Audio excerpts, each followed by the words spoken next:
Hello everyone, welcome back to the channel. Hope you're doing well and fine, and in today's video I'll be showing you how to end period date on Flow app.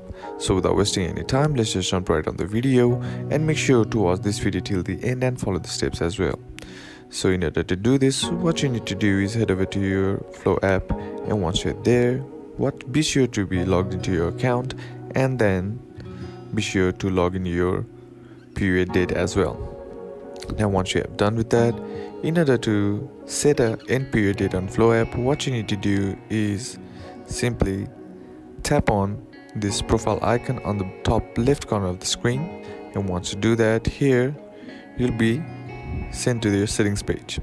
Now all you gotta do is scroll down, and then you'll be seeing an option that says reminders. Simply tap on that, and once you tap on that, here what you need to do is turn on all your settings. And once you turn on all your settings, here you'll be provided with different options like secret chats, cycle, medication and contraception, lifestyle, and now under cycle there you'll have an option that says period end and then period start.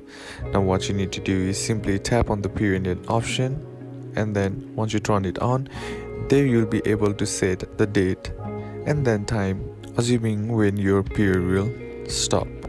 So this is all in your personal preference, and once you have set that, then tap on this period start option and toggle this on, and then set in the date when your period started. And that's basically how to end period date on Flow app. And that's it for today's video, guys. Hope this video was useful to you. Leave a like if you did, comment down below what the next video should be on, consider subscribing to the channel. Thanks for watching. Bye bye.